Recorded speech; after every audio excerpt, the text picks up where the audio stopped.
What is up, everybody? Welcome back to Too Pop to Handle. I'm your host, Andrew Nucatola, your pop culture best friend. And as always, I hope you guys are having a fabulous week. I know I sure am. And before we go into this episode, before we dive in and just start chit chatting, doing our thing, I just want to put out a disclaimer and let you guys know.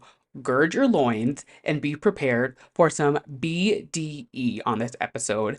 Big Dua energy, which is not a bad thing. Trust me, a world in which Dua Lipa is at the forefront of every conversation, that's a world I want to live in. Like, that is a utopia. But I just wanted to, give you guys a disclaimer. Of course, there are other things that we're going to talk about. Gypsy Rose having her hot gypsy summer, just like we predicted, selling the OC because I did, in fact, start the season and finish the season all within a 24-hour time period. So we have other things. But while I was like prepping for the episode and writing out my outline, I was like, and Dua Lipa again, Dua Lipa again, Dua Lipa again and again. Not a bad thing, but just some BDE coming your way. So just buckle up and prepare. But before we hop into some pop culture things, let's hop into the weekend because it was a fabulous one. And I had this moment on Saturday morning. So we kicked off the weekend. We relaxed on Friday night because we knew we had an exciting Saturday. And then Saturday morning, we were like, let's go out. Let's do a bike ride before our festivities, which we'll get into in a minute. But we went for a bike ride, excuse me, through Central Park, which we don't do often, which is totally on my fault. And also, when I say we, I mean Thomas and I. If you're a new listener, hello. If you couldn't tell by the vocal fry, I am gay. Thomas is my boyfriend. So when I say we, that's typically who I'm referring to. And I don't love biking. Okay. I also, if you're new here, I go on a lot of tangents. But that being said, it's not that I don't like going on bike rides, it's that I get nervous with the cars, it's a whole lot. So in the summer, if you don't know, in Manhattan, they do these things called summer streets, and they pretty much close down Park Ave, and you can ride up and down, no cars, like it's beautiful. That is my shit. I love it. There's no cars, don't have to worry about oncoming traffic. All you have to worry about is you and other bikers around you. But when you throw cars into the equation, buses, cabs, a pedicab, like you never know what's going to happen. So I do kind of steer away from city biking, but Thomas loves to go on a bike ride. So he pitched it Saturday. He was like, "Hey, what if we did a bike ride through Central Park? It's beautiful." And I was like, "You know what? Let's do it. Why not?" So we hopped on some city bikes, drove through the park, and it was so much fun. I was like, "I am so sorry that I have been not doing this more often with you. Like, let's start doing it more." It was so much fun. But the reason I'm telling you about this is because I had this moment. I was riding through the park, and if you don't know, I have lived in New York my whole life. I lived on Long Island literally until 3 years ago. And then 3 years ago, literally next week, I moved to Manhattan, which is literally, it was always my dream, always my goal. Like, all I wanted was to, like, figure out a way to live in Manhattan since I was 5 years old, really. My aunts lived in the city when I was growing up. My one aunt still lives in the city. She's lived here literally my whole life. Like, I don't remember a world in which she didn't live in Manhattan. And I grew up coming to the city to visit her, coming to concerts here. Like, I was never a far train ride away. So when I moved here and now that I live here and have my roots planted, like, I'm like, oh, cool. Like, yeah, I live in New York and like, it is what it is. But I don't often have moments of like, holy shit, I live in Manhattan. Like, this is all I wanted. Like, 10 years ago, if you would have asked, like, what's your dream in life? It would have been like, I don't care what it is. I just want to live in Manhattan. And, life happened. Whatever. It is what it is. So I moved here a little bit later than I wanted to, but now I've been here just about 3 years and I was riding through the park and I had this moment. I was like looking around, taking it all in, and I saw the carousel on the like east side of the park. And I was like, oh my God, I used to go on that carousel when I was like 6 years old. That was like my favorite thing to do. And I rode past it, and I don't know why, it just like hit me in that moment. I was like, holy shit, you live in Manhattan, you live in New York, you did it. Like, this was always your biggest goal. You only ever wanted to live in Manhattan. Like, there was no other option, no other place for me to go, and I'm doing it. Like, it's kind of crazy. I don't know. It to some people, it's just like, all right, cool, yeah, you live in the city. Who doesn't live in New York? But to me, I was like, wait, that's like we should celebrate our accomplishments. You know what I mean? And like coming up on 3 years here, it's not easy. It's not easy living in New York. It's not cheap. I moved here with like literally no money. Not that I'm loaded now, but like I moved here with substantially less amount of money than I have now, and I just figured it out. I just you do what you got to do. They always say, like, if you can make it in New York, you can make it anywhere. And that is a fact. So I don't know. I was like, I need to just chit chat about this on the podcast. Go, in case you are in a place where you're like, I don't want to be here. Like, I have bigger dreams, want to do something.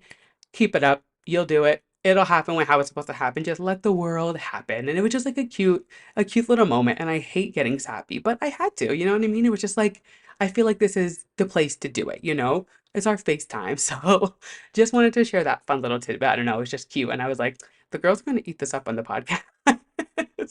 And then Saturday afternoon, we finished our bike ride, came home, showered, and changed because we had a hot date with two of my best friends and my best friend's boyfriend. We went to Anejo in Tribeca for Ashley's birthday, and my other best friend being Jacqueline. We went out to brunch, did our thing, just girls being girls. And let me just tell you, if you are looking for a sick brunch deal, like a steal for your money, go to Anejo in Tribeca.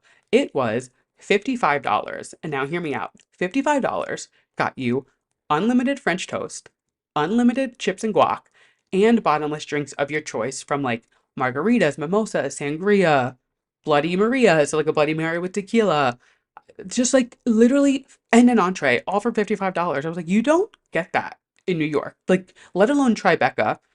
I was like, is this a joke? Like, where's the hidden fee? And sure enough, the check came and it was $55 and it was all delish. I loved it. The drinks were flowing. We had a fabulous time. So again, happy birthday to Miss Ashley. It's always fun. I always like I think of this every year when it comes up. My birthday is April 6th and her birthday is May 5th.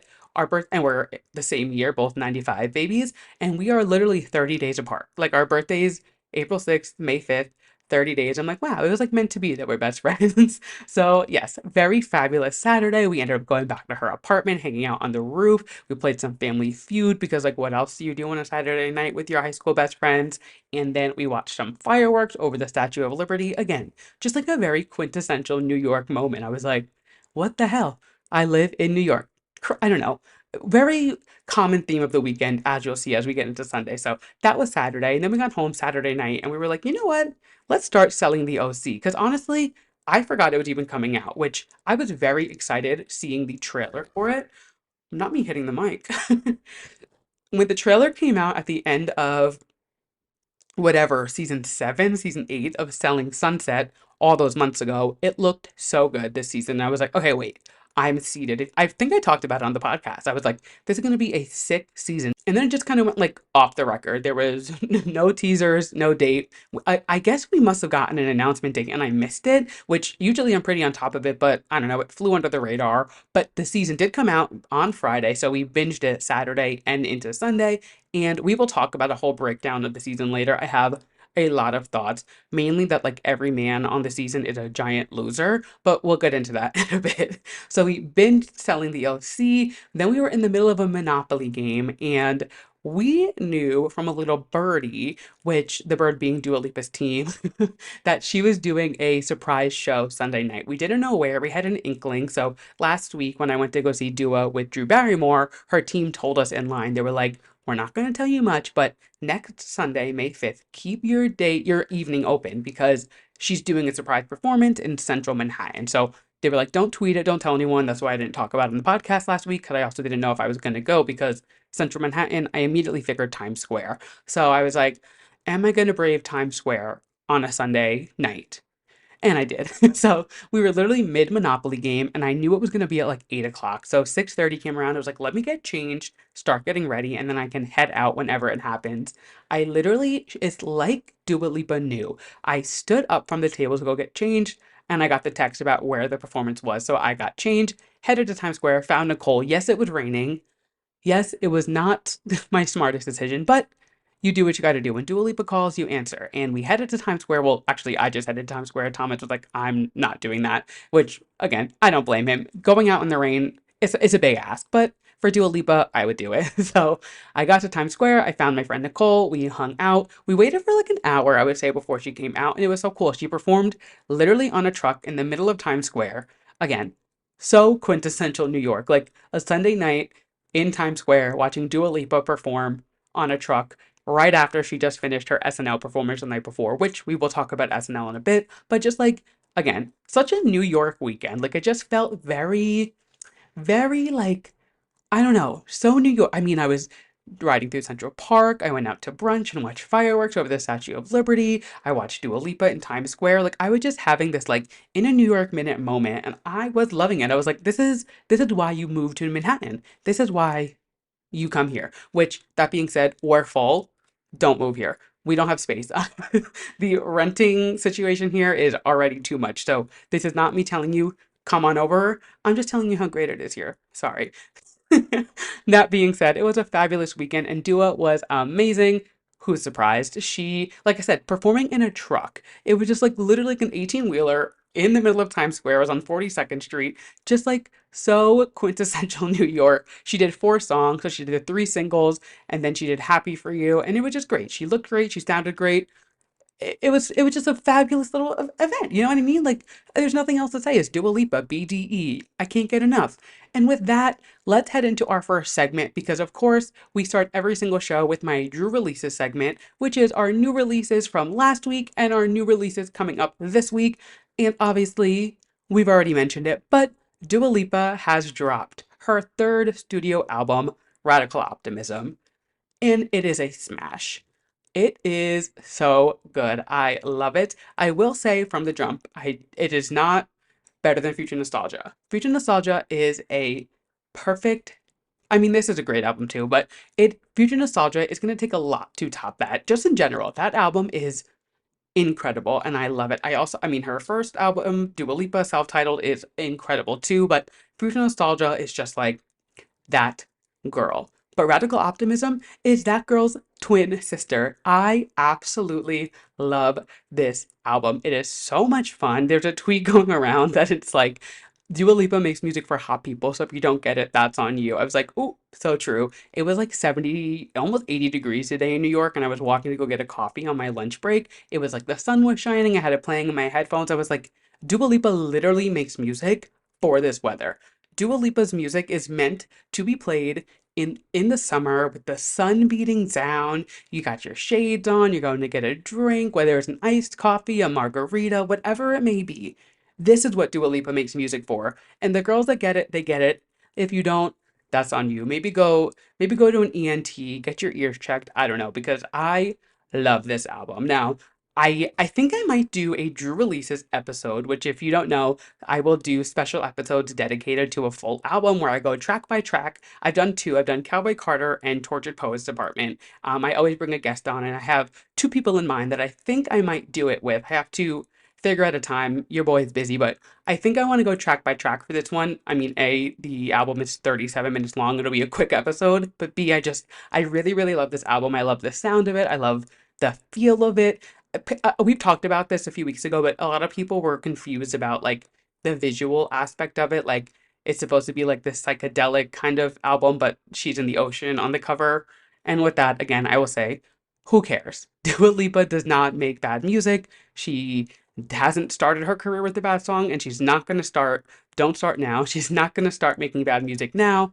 Who cares what the album concept is? The album is incredible. I absolutely love it. I think my top three as of right now are These Walls, End of an Era, and Anything for Love. But again, there's not a song on the album that I dislike. I love the way Anything for Love starts out kind of slow and then picks up. It just has like this album feels so well, I don't even know the word, but this album just like makes me feel good. Like it's just like feel good, fun music. Again, it's crying on the dance floor. She's said this a few times. Like this album is very much like upbeat music, but the lyrics are kind of sad. Like These Walls, I like sit there doing like a little two-step and I'm like, oh, it's literally saying that she's gonna have a breakup. Like it's very sad. Anything for Love. Like remember when we used to do Anything for Love? Like the messaging is definitely not happy, upbeat throughout the album, but the tempo is there, the beat is there. It is so fun. Dua Lipa, you will always be famous. Dua Lipa can't make a bad song. It's like the tagline of this podcast by now. I feel like I say it at least once a week. I'm obsessed. I absolutely love this album. If you haven't listened to it, make sure you go over and listen to it.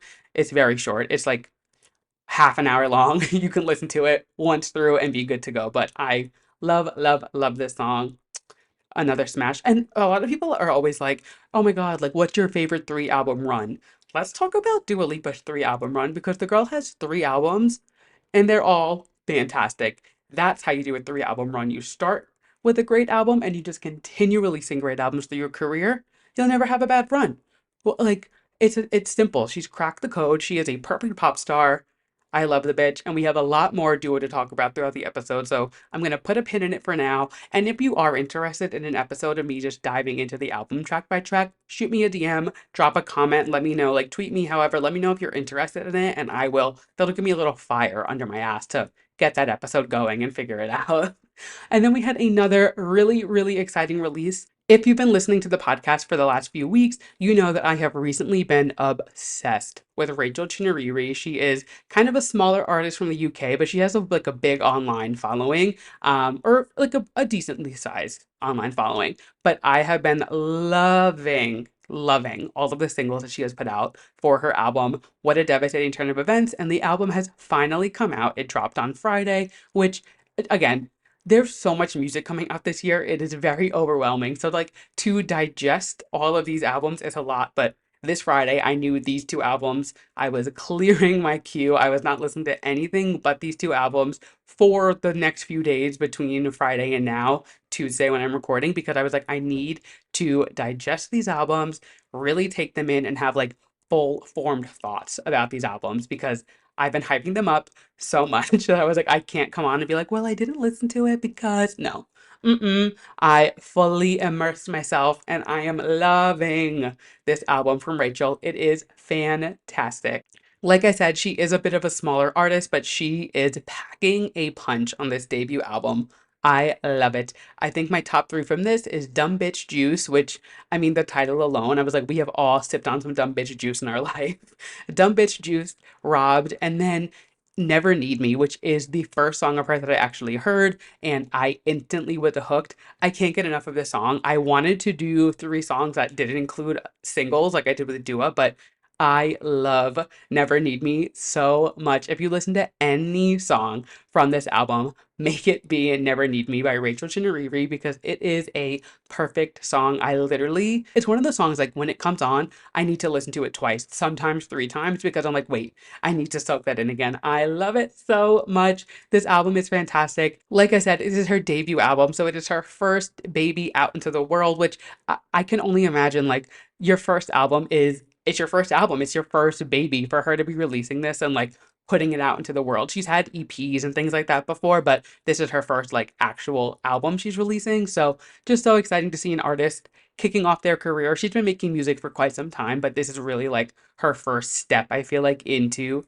this scene, and she's fantastic. Go check her out. I'm sure you will find at least one song on the album you will love, if not the entire album. And that wraps up our releases from last week. Again, just wonderful, incredible, fantastic music from these ladies this year. 2024 has been such a crazy year for music. And we're not even done. We still let's do a little run through of what we have left. We have Billy, we have Charli, we have Normani.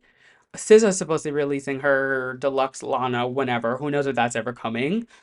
Who else do we have this year? I feel like I'm forgetting someone. Oh, we're gonna get a new Miley track soon. Like, there's so much music coming out still, and we've already gotten releases from like everybody, and uh, it's insane. I feel like in June I'm gonna do like a bonus episode of just like ranking all of the albums from the year because there's been so much, and I really by June I feel like I'll be able to really take it all in, really just like soak it all up. And I think I might do like a special bonus Drew releases episode of just like going through each album, ranking them, giving my full thoughts like now that we've had them for a while. So again, stay tuned for that. Lots of ideas in this little brain of mine. Lots of wheels turning, lots of things going on up here. So I think that might be something coming. But that being said, we do have some music coming out this Friday coming up. No albums, which is nice. It's nice to get a breather. As much as I'm loving all this music, getting a week where there's no music or like no albums at least and just singles, I will take. We have Charli XCX releasing 360, which is the opening track of her album Brat coming out in June. And we've actually heard the song on TikTok before, not the full track, but a bit of it, which if it's anything like Von Dutch, we've probably heard most of it. And then we have a Megan Thee Stallion releasing Boa on Friday, which I don't know if she's releasing an album before she kicks off her tour because the tour starts very soon. And it doesn't seem like she is, but we're getting a single on Friday, so let's see what they have in store. You guys know I love me some Charli, I love me some Megan, so I'm sure I'm gonna love both tracks. We will chat about them next week. And that wraps up our Drew releases from the week. We will talk about those two singles next week. And now let's dive into some more just general pop culture topics. And I mean, the topic on everybody's lips today, the first Tuesday of May, the Met Gala. Yesterday was Met Gala Monday, which is always just like such an exciting day to be a pop culture girly and to be chronically online because it's like everybody turns into the fashion police. I love nothing more than sitting on the couch in my pajamas and judging everybody's like fashion couture looks while I look like a slob on the couch. It makes me so happy. And if you follow me on Instagram, which A, if you're not following me on Instagram, what are you doing? Go over and follow at Tupop the handle right now. You already know some of my takes on these looks, but obviously we have to break it down. But before that, let's just go through the theme again so everybody is up to date and make sure everyone, is on their Zoom clocked in. So the theme, or rather, the dress code this year was Garden of Time, but the theme of the art exhibit that they unveiled was Sleeping Beauty's Reawakening Fashion. So the whole art exhibit is supposed to be like a tribute to seeing some of the old archival pieces that were only worn once, and they're kind of giving them a new life. So these pieces that have been, for lack of a better word, asleep for all these years, these sleeping beauties, are coming back to life in this new Met exhibit. It looks actually really incredible. There, I saw these clips of it. They had some influencers there the other day just doing some like quick content to, show off the exhibit. And they have like some like there's like sensory things. You can like feel some of the fabrics. I guess they have swatches of it. They have like scratch and sniff walls or something it looked like really cool, just like ways to kind of immerse yourself into this exhibit. So I definitely want to check that out. That's one of the cool things about the Met Gala is like after it happened, you can go see the exhibit and like really take in what the theme of the night was. I think it for a while it is only open to VIP members, which understandably give they pay a lot of money to be a member of the Met. So let them have it first, but I definitely want to go check this out because this exhibit looks so cool. But so the dress code was a Garden of Time, and there's a lot of back and forth online, me included, of just like people who don't understand the theme. But I do think a lot of people took the theme of the exhibit over the dress code this year and went with more like archival or like homages to archival pieces and kind of went that more like couture fashion versus the Garden of Time, which I don't know how I feel, to be honest, because I thought Garden of Time was such a fun theme to go with because you can really do a lot with it. I love the girls who went with the time aspect, Kiki Palmer, Tyla, that time aspect of like, you know, literal time, but then also people went the garden route with the floral route, and we had Nicki Minaj. Oh, incredible! I don't want to give too much away of like my thoughts yet, but knocked it out of the park. But Nicki, Jessica Biel, so many people went really fun with the florals, and then some people just kind of like went and looked pretty, which I'm not mad about. I love a pretty look, but let's hop in to, some of the nitty gritty of it. First and foremost, I thought the carpet looked so cool. The way they did like the white down the middle, the traditional white steps, but then like the green along the sides. I did have somebody DM me and say that it looked like mold, and I was cracking up because like it did kind of look like mold, but when you don't have someone in your ear telling you it looks like mold, it looked really, really cool. And then they had like the vines up and down the staircase, so it really added to that like Garden of Time. And when I saw that, I was like, oh my god, all of these floral pieces are gonna look sick. And they did. The floral pieces looked sick, but the people who didn't get the theme, they just looked pretty standing in front of some vines, which is fine. I will take it. But going on, I think the best way to do this, I'm gonna go through my best dressed, my worst dressed, and then I have some rapid fire things I want to go through. So let's hop in to my best dressed. First and foremost, no surprise, Zendaya. Not only did she look stunning when she showed up to be a co-chair of the Met Gala, she walked the carpet a second time. And not only did she have a second look where she walked the carpet, she changed for a third time inside the gala. Who is doing it like Zendaya and La Roche? Nobody. They are a fashion match made in heaven. I am obsessed with everything they do. Zendaya has never looked bad a day in her life, and La Roche has never dressed anybody less than a 20 out of 10. It was perfect every single time. All three looks were so unique. All three looks she looked stunning in. And I mean, like, to to get ready for the Met Gala in itself is an event. To go to the Met Gala and wear three different outfit changes, and not just outfit changes, she changed her hair, she changed her makeup. It was a full transformation, which you would, I mean, if anyone's gonna go balls to the walls, it's gonna be Zendaya, especially the year that she's the co-chair. But like, the girl went all out. She is just like on top of the world right now. She kind of always is. Like it kind of is in Daya's world and I'm living in it. But like she from Dune 2 to the Challengers to now this, like she has just been on like press run after press run, eating these looks up, making these other bitches look like they are literally picking things out of a clearance bin and walking the carpet. Like she just ugh, I'm obsessed. I am obsessed with Zendaya. She is one of my absolute favorites from the night in all three looks. I can't even pick a favorite because I loved all of them. So Zendaya, not that you need to know, but like, bitch, you killed it. My next one is actually somebody who famously I didn't know who they were. I am not a fashion girly. Like I going through this, you're gonna see like I don't know designers, and that's just not my shtick. I can appreciate, a gorgeous garment. I can appreciate things like that, but I'm not good at knowing oh, that person does this, that person does that. So like I don't know fashion designers. I know the names. I don't know like their styles and what they do. I would say I wish I did, but I'm not. Like I'm not somebody who's into fashion like that. Sue me, I guess. I don't know, whatever. But this next person is actually a fashion designer, and it is Harris Reed. She had one of the most incredible Met Gala looks. She was the one, I will post it on Instagram because I'm literally obsessed with it.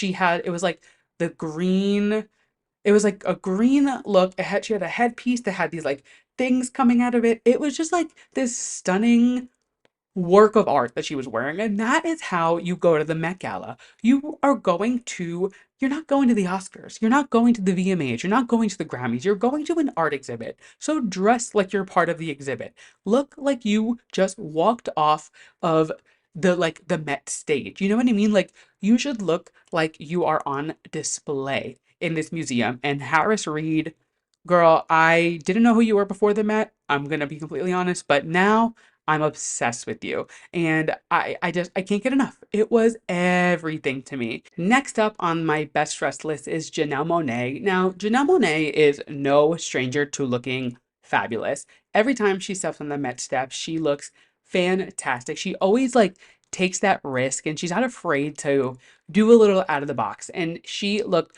fantastic. Also, we love queer representation on the carpet. She identifies as non-binary, so she does go by she, her, they, them pronouns, which we just, we love someone who is including us in the culture. And I loved this look, showing some skin. It just looked so like delicate on her. It looked very like just like, I don't even know the word. I just love the way it fit her body. I love the way it showed some skin. The shoulder piece was really the star of the show for me. The way it kind of just like, it looked like it was like blowing in the wind almost, and it was just like frozen in time. I absolutely loved Janelle Monáe's look.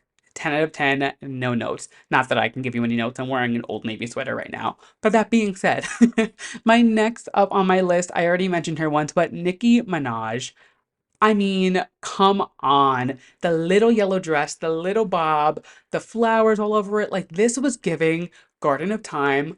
I loved it. It gave me like Pink Friday Nikki vibes, kind of like cutesy and cartoonish and just like giving that like playful energy that we all grew to love about Nikki in her early days. She's still super playful, but back in 2009, Nikki was wearing some crazy shit in a good way, and that just kind of gave me that vision again of like you remember her VMA look with the really tall hair. She used to do crazy, crazy outfits, and this just kind of gave me like the grown-up version of that. It was colorful, it was bright, it was different than what everybody else is wearing. It wasn't a gorgeous gown, it wasn't anything crazy, but it was just so perfect. I loved it. I love her. Fantastic look. She was absolutely one of the best dressed last night, hands down. And the final person on my list is Miss Mindy Kaling. Now, this dress wasn't anything like crazy over the top as far as like the theme. It wasn't floral, it wasn't anything like that. But just the structure of it was so cool. I, for one, love Mindy Kaling. I feel like people don't love her that much. She did definitely get a little like overexposed. I feel like in like the 2014 to 2016 time, like she was getting shoved down our throats, but I love her and she looked fantastic last night. I'm obsessed with her. I thought she looked gorgeous. The dress fit her perfectly. The way that it like framed her around her, it was stunning. I was obsessed with it. 10 out of 10. Fantastic. And just for the sake of like time, that is my best dress. But of course, we have so many more looks to talk about, and we'll do that in my rapid fire in a minute. But before that, when there is a best, there has to be a worst. And I hate to even start the list with a Mean Girls alum because you guys know how I feel about Mean Girls, how I feel about Lindsay, and I just feel bad talking negatively about any of the plastics. Amanda Seyfried, what were you wearing? I didn't get it.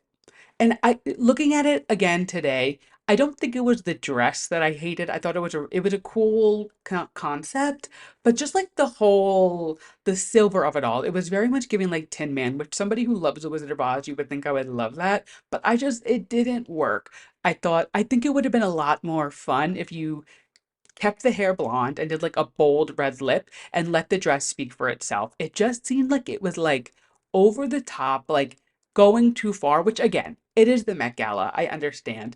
But at the end of the day, like let the designer shine with the dress. And she did say like her team and her like her fashion team did steer her in the direction of the silver hair, which sure, if that's your vision, go for it. It wasn't for me. I did not love it. I don't know. It just I really wanted to be like, oh my God, she took a risk, but like sometimes the risk isn't worth taking. Next up is Lana Del Rey, which again, it hurts me to say this. And it's not, I did like a lot of her look. I would say like 80% of her look I really did like. I thought the dress was gorgeous. I mean, her face is just stunning. You can't deny she's a gorgeous woman. I hated the mosquito netting around it. What were you doing? What was the point of the net? I think if she would have taken that net off around her and just let the dress speak for itself and like have the rose, like she could have just had the rose in her hand. Like, I think it would have been a lot more easy to look at. I was just like, what am I looking at? And again, dress was gorgeous, her face was gorgeous, but the net really threw me off and I did not like it. It was not for me. And now the final person on my worst dress list. The last two I was able to justify and give like, okay, well, I liked this about it. I liked that about it. This one, I liked nothing about Sarah Paulson's look. I hated it. I didn't get it. I didn't think it was pretty. I didn't think any of it was good. And I usually love Sarah Paulson. Again, this is never, it's not, a reflection on how I feel about the person, because I honestly love the three of them. I really do. I am a fan of all three of them, like big fans. But I just did not like Sarah Paulson's look. I don't know what she was going for. She's not a fashion girl, so it's not like I was expecting her to show up looking like haute couture, but like I don't know. It didn't do it for me, and it pains me because like it's Sarah Paulson. Of course I love the bitch, but it didn't do it. I didn't love it. And that is my worst dressed list. Now for some rapid fire. These I'm just gonna go through quick, give my quick little notes. And some of them I loved, some of them I didn't like, some of them were okay, some of them weren't on theme, some of them were like there's little reasons of why they're my rapid fire. But now that I've been talking so much about rapid fire, completely taking away the point of rapid fire, let's hop into it. First and foremost, Loewe. As a whole, every single person wearing Loewe absolutely killed it. Ariana Grande, Dan Levy, Iowa Debris, Omar Apollo. I loved all of their looks. They looked fantastic and they were all wearing Loewe. Chef's kiss, no notes. Favorite designer on the carpet last night. Jessica Biel looked insane. That dress was stunning. That pink color looked fantastic on her. Not a single note. Demi Moore, loved it. Thought it was so fun. I believe she was wearing Harris Reed because she did walk with her and it looked very similar to her outfit. So no shocker that I loved her look. I do think Harris kind of ate her up, but I really did like the look. It was fun. It was artistic. It looked like a piece of art. Absolutely loved it. Lil Nas X. I love this twink. I love him. He always just had so much fun with fashion. It wasn't necessarily the most on theme thing, but it was fun. It wasn't a black suit, and to that, I applaud you. Another twink that I love, Troye Sivan.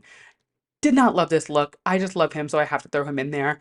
I wanted him to go a little bit further. I wanted him to have more fun with it. You're gay. You're supposed to be doing like fun things like that. I just expected more. Whatever. Emma Chamberlain, obsessed. Fucking obsessed. This girl is allergic to looking bad. She literally always looks so good. And the way that she has literally gone from being a weird, quirky, awkward YouTuber to this fashion girl celebrity, no notes, fucking cessed. Sabrina Carpenter and Barry. Okay, at first glance, I did not love these looks. I was like, they don't look bad, but I was just like, that's it. And then I finally saw the two of them together, which obviously they are my favorite celebrity couple. If you've been listening, you know I am obsessed with them. So the fact that they were on the carpet together, they were doing their, or not on the carpet together, but the fact that they did looks that kind of coincided and went with an Alice in Wonderland, which perfectly fits the Garden of Time element. I mean, though the Mad Hatter's watch, Alice is in the garden painting the roses. As soon as I saw the two of them together and it clicked, I loved it. I absolutely loved it. They are still my favorite couple at the moment. Obsessed with them. Now, this next trio are the Kar Jenner crew. I guess it was a quartet because Kris Jenner was there, but she was just being momager. So we're really just talking about the three girls, Kim, Kendall, Kylie. Kim, loved her look. Where was her waist? It was non-existent. That was insane. I am questioning the cardigan, and apparently we will get more BTS on the Kardashians next season, so we'll see why she had to wear that little cardigan. I don't think it took away from the dress that much. I mean, the whole point of it was the fact that she had no waist and giant hips and looked fantastic. I loved it. She's allergic to looking bad. No notes from me. Kendall and Kylie, they both looked stunning, but I expect more from them.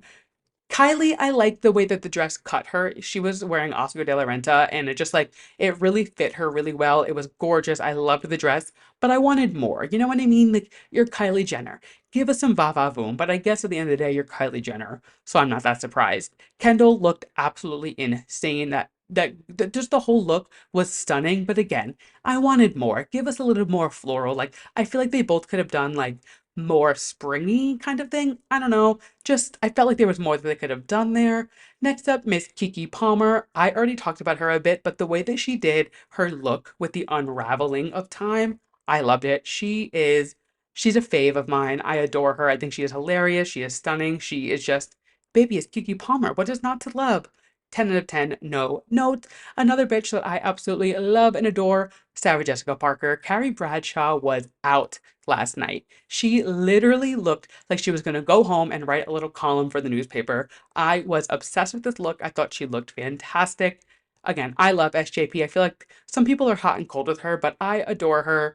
Absolutely loved her look. Another person that I mentioned already, Tyla. I mean, her dress looked like she was made of sand.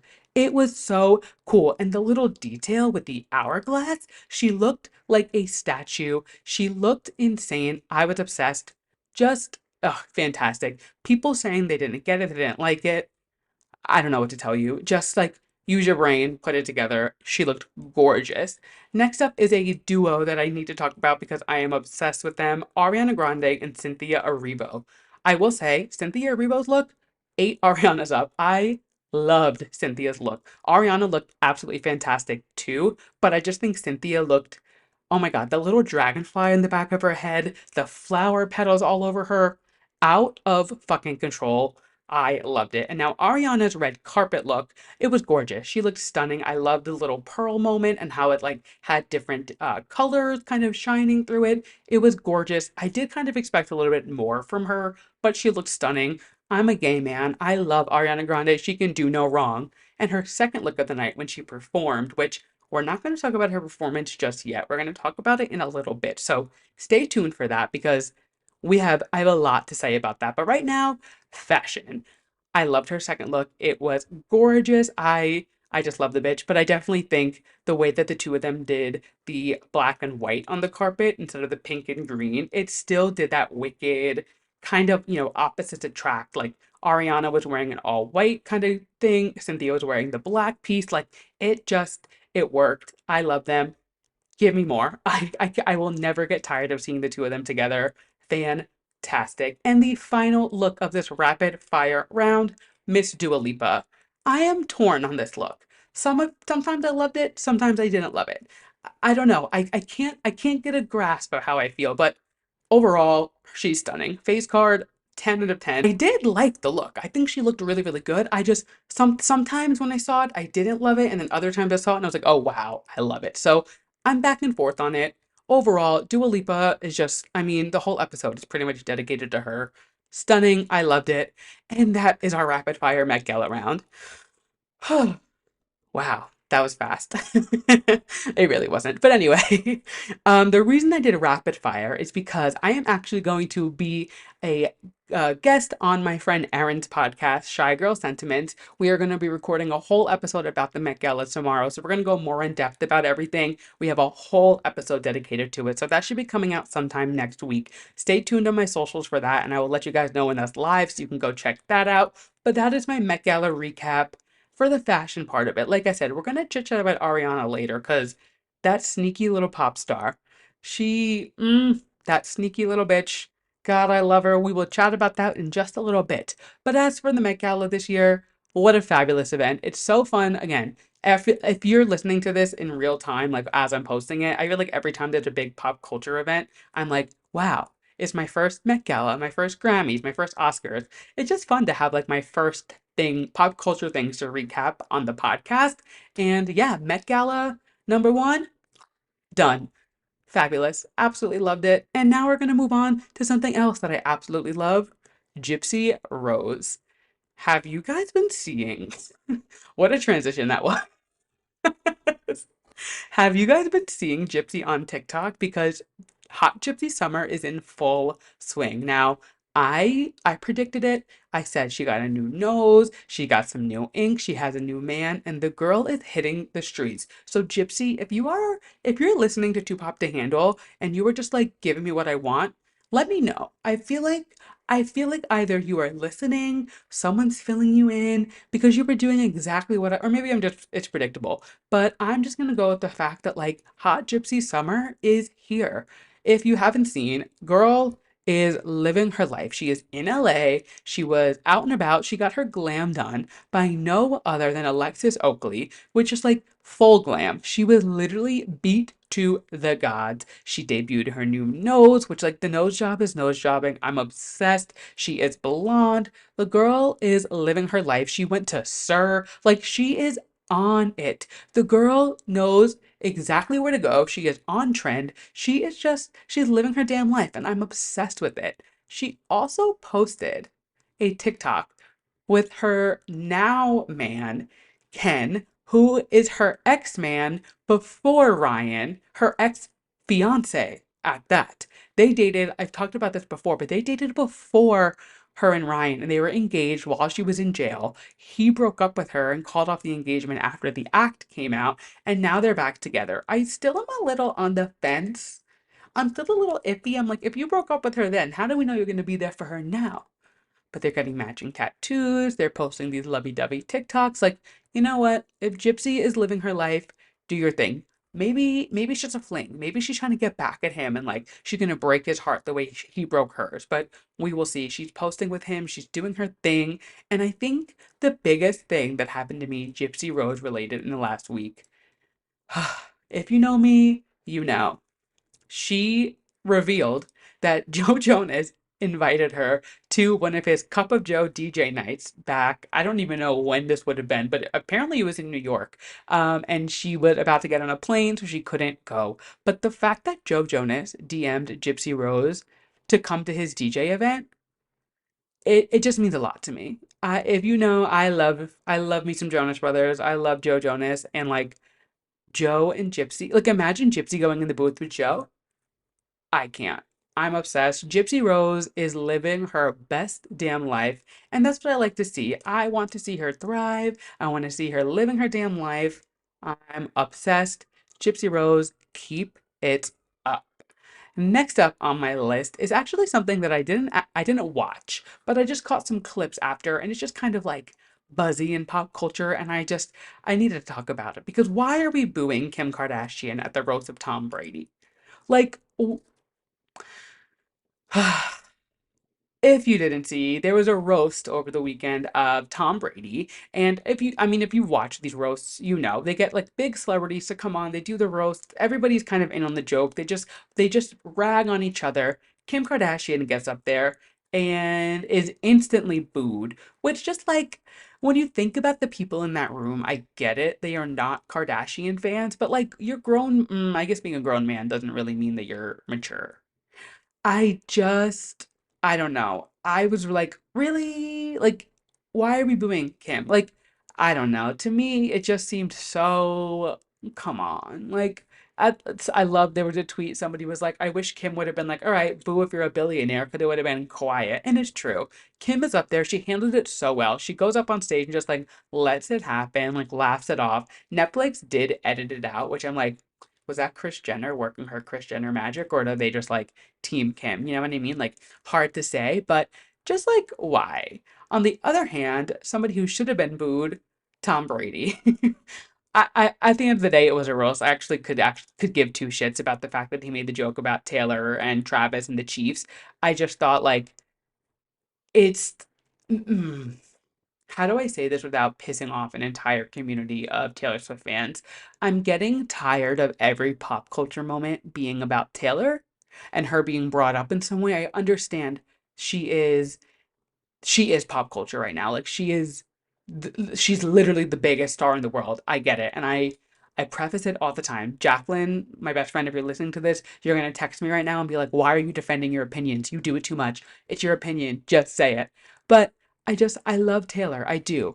But the way that every single thing that people do nowadays is getting brought back to her.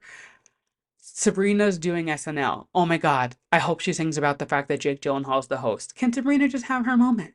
Lana's walking the red carpet at the Met Gala. What's your favorite song on Torture Post Department? Can't we just and it's not Taylor's fault. This is not Taylor's fault at all. This is just the media knowing it's buzzy, knowing that she is what's going to get clicks and views and it's going to stir up drama. Mind you, Lana Del Rey is standing next to Kim Kardashian, which obviously, like, people are going to run with that now. I just feel like we're getting to a point. I'll never get tired of the bitch. I won't. I've stuck through it. Like I know what it's like to have everything coming up Taylor, but like we're getting to a point where I feel like the world's gonna turn on her, which you know what? Let it happen. Give me $150 floor seats again. I would love to be able to buy day of Taylor Swift tickets again in my life, like we used to be able to do, because you can't do that now. Maybe this is good actually. Maybe keep shoving Taylor down everyone's throats, and maybe we'll be able to like go to her show without having to sell an arm and a leg. I don't know. I just thought like Tom bringing it up, I was like, you could have just left it at the Chiefs. Like you could have just made a joke about Travis or about the Chiefs in general and not brought the whole eras into it. And I don't know. I was just like, can we not? Like, can't we just like, isn't there a joke about anything else we could talk about? I don't know. Maybe I'm unpopular. Maybe it's like, maybe I'm the problem. It's me. Hi. I'm the problem. It's me. Whatever. But I cannot talk about this roast without mentioning the fact that Nikki Glazer is one of the funniest fucking people in the world. No matter what she does, she just is. She's hysterical. She was on Selling Sunset a few seasons ago, and even just like trying to buy a house, she was funny. She killed it. I didn't watch the whole roast, but the clips that I saw, obsessed. She absolutely killed it. And speaking of Selling Sunset, their sister show, Selling the OC, was back in action and it came and went in our house. We watched it so fast. Again, it was only 8 episodes, it was quick. I just have a few things to talk about. So let's get into some TV recap because, like, what the fuck is going on with this Sean and Austin thing? If you haven't watched yet, there's some spoilers, but Sean, we all believe Sean, right? Like we all believe that Austin absolutely tried to pull a move on Sean and have a threesome with his wife and Sean, and now he's overreacting because he's mad that people found out about it, right? Like this is typical straight boy behavior. You hit on a guy as a joke to see it's not a full joke, like it's a joke, but you're actually kind of serious, and you try to you're doing the bait, and then when people find out about it, you try to act like big and bad and tough and like, oh, I'm gonna beat your ass, bro, da da da, whatever. He absolutely tried to have sex with Sean. Like they absolutely tried to have a threesome, right? We're all on the same page, right? Like it's pretty evident that like Sean's not lying. Also, spoiler, Sean and Jarvis have left the O group, which I'm just like, did it really get that bad that they had to leave? Because at the end of the season, they were still there. They were still part of the group, but in real time now, they have both left. I don't know if they're working together, but like all I'm gonna say, they'll never make me hate Sean and Jarvis. I definitely had a rocky road with Jarvis. The first season I was like, eh. By the second season, I was like, okay, I love the bitch. And this season just solidified it. So I'm sad that she's not with the O group anymore and she won't be back for a season four because she kind of like was fantastic on the show. Like I did love the way she would like read a bitch down. And I don't know, I just something's weird about this Sean and Austin situation. Like the way that Austin was so mad. mm, Something's fishy. Something's weird. I don't know. Let me know your thoughts. Let me know what you guys are thinking if you've watched it. And if you haven't watched it yet, watch it. Give me your thoughts because like just the way that Austin got so defensive. Like you there's a line. Like there's standing up for yourself and your wife and your family in a way that's like a respectable way as a grown man. And then there's a way of like, oh my God, this is gonna get out to the public. I'm on a TV show. Fuck, I didn't think you were gonna tell anyone. Now I have to go like super hard on the guy. You know what I mean? I don't know. Something's just a little fishy over in OC, and I absolutely think they were trying to link up the three of them. Which, no, do your thing. That's fine. I could care less. Do whatever you want. I don't care. But just the way that he was so defensive. I don't know. Seems a little weird. Seems a little gay to me. But moving on to the next topic of selling the OC, Kayla and Alex. Alex Hall. Ugh. I really wanted to continue to like her. I really liked her season one. And through season one, I just was like, do I like her? Do I not? Like, I really liked her at the beginning. And then as it went on, I was like, oh, you're annoying. And then this season, I can't. The way that she completely lied to their faces about talking shit about Kayla on that podcast. And then when the podcast came out, she name drops Kayla and she was like, oh, I forgot that I said that. Be so fucking serious. Be so fucking serious. You don't name drop somebody on a podcast and forget that you name dropped them. Especially when the clip comes out, like the preview teaser. Like, uh, do you have memory loss? Were you dropped in your head? Like, what is. I know you have a lot going on in your head trying to juggle your two men, but like, you don't remember that the fact that you don't remember it? Like Liza Minnelli. Liza Minnelli. Come on now. And like good for Kayla for standing up for herself. I love Kayla. Absolutely love the bitch. I think she is everything. Her looks this season were out of control. The way she carried herself through the season, that fucking, what was it, $28 million house, which she did in fact end up selling, not on the show, but if you go to her Instagram, it's pinned on her profile. Good for you, bitch. That is a huge thing to do. Sell a $28 million house. Obsessed. But just the way that Alex completely lied to not only her, but to everybody in that group when they were, I think that it was at the beach. Either at the, yeah, it was at the beach. They were on the beach talking and just completely lies to them. Like, girl, did you not think it was going to come out? Like, you knew the podcast was coming out. Why did, I don't know. It drove me nuts. And just like her whole thing with Alex and Tyler this season and Alex having the other guy and Tyler not knowing what he wants, but then wanting Alex and Alex not knowing what she wants and wanting Tyler, like it was exhausting. Straight people are exhausting. Like you guys clearly you pretty much ended your marriage was ended with you, Tyler, because of the fact that Alex was all over you. And now you want to sit here and act like you don't want to be with her. She wants to act like she doesn't want to be with him. Exhausting. Like, I don't know how they keep up with it. I really do not. It is insane. And I think we're at a point where like by season four, if there is a season four, like it'll be completely done. But I'm just like, this was a lot to watch this season of them like literally going back and forth and just not admitting what they wanted. We are adults. Tyler kept saying he's like 34, he wants to start a family. Then act like it. What what aren't you getting? What are you not understanding about like, hey, Alex clearly wants to be with you. You clearly want to be with her. Do it. You're 34. Like you said, you want to start a family. You want to start a life. Do it. can't. I can't. I cannot. Ugh. And the final thing of selling the OC, why was Gio on Kayla's dick the way that he was? I understand, sure, maybe somebody asked you for some marketing tactics, maybe somebody hit you up before that house went to market. That's not Kayla's fault. Why are you trying to sabotage Kayla having your open house the same day she's having one?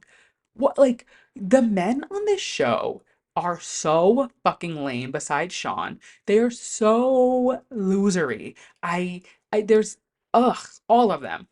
All three of them, Gio, Tyler, and Austin, just loser energy. Get off the show. I can't. I just can't do it. Can't do it. Drove me nuts. The three of them this season, I was like, you guys pretty much are essentially all having a threesome every time you're together. You're like obsessed with each other. Just stop. They were stirring the pot just as much as anybody else. And then they wanted to like cry wolf and act like they're bigger than that. And they don't do that, this and that. You guys were fucking drinking the Kool-Aid just as much as everybody else. Don't even try to sit there and act like three of you weren't fucking three musketeers playing little blind mice. I can't.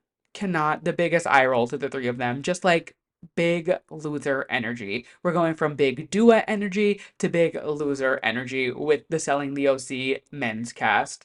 I can't. Overall, it was a good season. I did enjoy it. Was it the best TV I've ever seen? No, but it's Selling the OC. It's never the best TV you ever watched. But if you're looking for a quick little reality TV fix while we're kind of in this lull right now, go watch it. I would suggest it. Like, I still finished the season. It was still a good season. It wasn't groundbreaking. It wasn't great, but it was a good season, and I would recommend for just like a quick little trashy TV fix. And the final TV thing that we're going to talk about, ending the show the way that we started it, BDE. Big Dua Energy. Dua Lipa did double duty SNL this weekend. She hosted and she was the musical guest.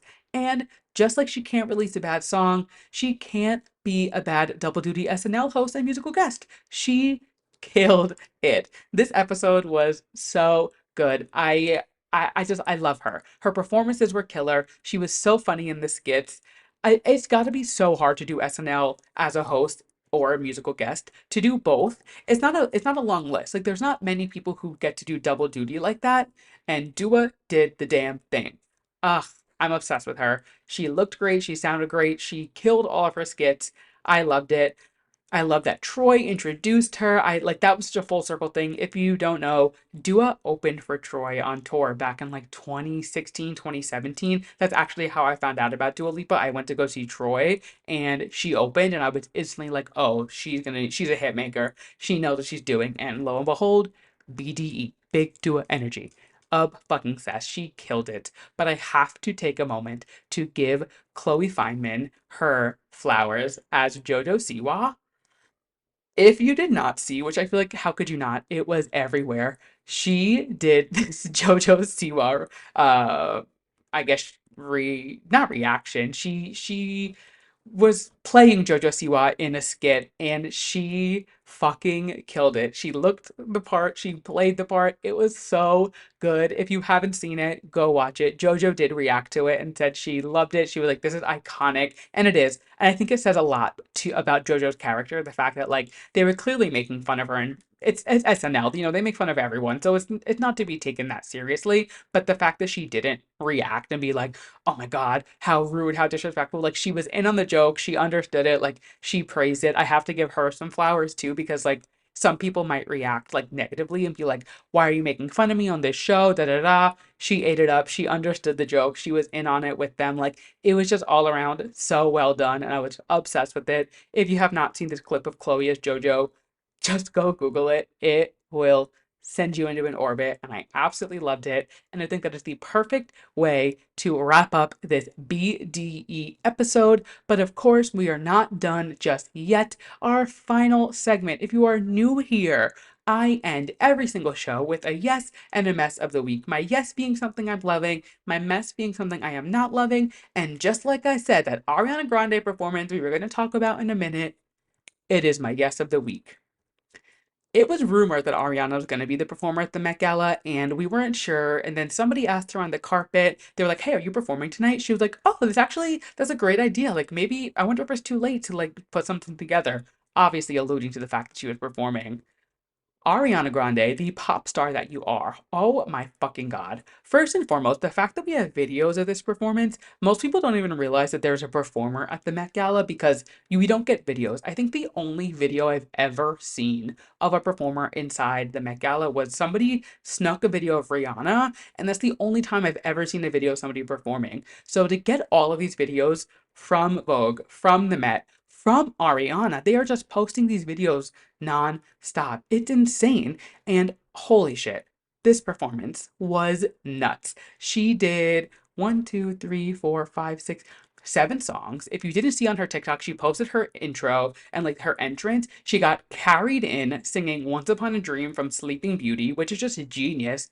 The literal exhibit is called Sleeping Beauties. She just sounded insane. And then that transitioned into You. She did Seven Rings, The Boy Is Mine, We Can't Be Friends, Yes and she ended the set with a duet of her and Cynthia singing When You Believe, which is Mariah Carey and Whitney Houston. I mean, come on. Come on. Are you kidding me? Just like the fact that Cynthia and Ariana did a performance together and they purposely didn't do Wicked, but they still did an iconic women driven, they still did an iconic, like, female powered duet. Genius. They are saving those Wicked songs for the movie and the press tour. But I love the way that they are like lifting each other up this entire journey of Wicked. I'm obsessed. And I'm going to go on record. I'm going to say it. Ariana Grande has never sounded better. I know we had to take some time away from pop star Ariana for a bit, but I think her doing Wicked and being Glinda and really just like training her voice the way that she did, she's literally never sounded better in her life. I need this bitch to go on tour yesterday because the live vocals that she was delivering, I'm obsessed. I am fucking obsessed. Ariana Grande, you are such a star. If you have not seen these videos, go to her TikTok. She posted a bunch. It's fantastic. It was truly unreal. And wrapping up my yes and moving on to something I am not loving, my mess for the week. Drake and Kendrick Lamar, what is going on? I'm going to be fully transparent. I don't know what's going on because two grown men fighting like this is just, it's crazy to me. If you don't know, they have been releasing diss tracks like they are going out of style about each other the past week or so. They have beef, I think, from like years ago, and it's kind of just like bubbled under for a while. And I don't know. Again, this is like, I'm fully admitting I don't know. I should know more, like being a pop culture enthusiast and hosting this podcast, but just like, what is going on? Like, why are they still releasing diss tracks about each other? Don't you guys have things to do? Don't you have like Drake has a kid? Like Kendrick, I, I don't again, I don't know much about them. I used to be a really big Drake fan. I still like his music, but I don't follow him as much. I don't listen to him as much. It was like a more like Young Money vibe, back in the day with like Nicki and Wayne. I loved that Drake. Kendrick, I appreciate his music. I appreciate his art, but it's just not my style. I'm very girly pop, you know. But I can appreciate the fact that the two of them are like fantastic artists, but I just don't keep up with them. And the fact that I'm seeing so much hoopla about these diss tracks, can we grow up? Like, I feel like another theme of this episode, besides big duet energy, is big loser energy from these grown men. Like, why are we fighting via diss track? Oh my god, I think it just clicked. Drake and Kendrick want to be Nicki and Megan so damn bad that they are literally releasing these diss tracks about each other. That must be it. I mean, who wouldn't want to be Nicki Minaj and Megan Thee Stallion? Like, I get it. I mean, Drake even had the BBL. Like, I understand he even wants their body, but I'm like, what is going on? Can we stop releasing these diss tracks? And like, men used to go to war. Go do something with your life. I don't know. Because like realistically, if these were two artists that I like cared about and was in on the beef, I would be all for it, and I'm the first to admit. But I'm just like, guys, guys, come on. Like, is it that deep? If it is, like, let me know. Like, I know that there's like things getting thrown around, Kendrick calling Drake a pedophile, like all of these things go, like it is it I believe that there are layers to it, but I'm just like, Kendrick released like 6 tracks in 2 days. Like, who even has the time to do that? Did you eat? Did like I don't know. It is just it's so crazy that they're still going. I think they've slowed down with the tracks. I don't know. Like maybe they've cut it out finally. They like went to their timeout corners and like, got their shit together. But I'm just like, why? What are you doing? And whose side are we on? Like who are we siding with? Like, like there's always like a general consensus. What's the vibe? Tell me, let me know because I don't know. I genuinely I don't understand it. I don't get it.